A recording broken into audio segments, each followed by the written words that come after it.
மேகதாட்டு பெங்களூரில் குடிநீர் பிரச்சனை இருக்குது, அதை தீர்க்கும் அப்படின்னு அவங்க சொல்கிறாங்க. மேற்கொண்டு நீர் மின்சாரம் தயாரிக்கிறதுக்கு உற்பத்தி பண்ணுறதுக்கு அது ரொம்ப உபயோகமாக இருக்கும்னு கர்நாடகா சொல்லுது.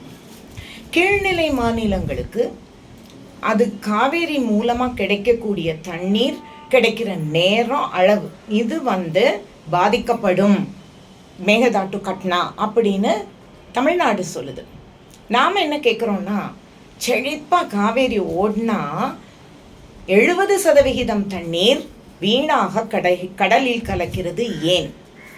சுப்ரீம் கோர்ட் அலோகேட் பண்ணது எவ்வளோ தெரியுமா? 177.25 டிஎம்சி ஃபீட். இது 2025-26, அதாவது ஜூன் 25லேருந்து மே 26 வரைக்கும் இந்த ஒரு வருஷத்தில் கணக்கிட்டிங்கன்னா அங்கேருந்து நமக்கு கிடைச்ச காவிரி நீர் 330.44 டிஎம்சி ஃபீட், அதாவது 1000 மில்லியன் கியூபிக் ஃபீட். இது ரொம்பவே ஜாஸ்திங்க. கடந்த 3 வருஷத்தில் பார்த்தீங்கன்னா இது +153.19 கியூபிக் ஃபீட். ஆனாலும் ஜூன் 12ஆம் தேதி நமக்கு தண்ணீர் காவேரியில் திறந்து விடப்படவில்லை.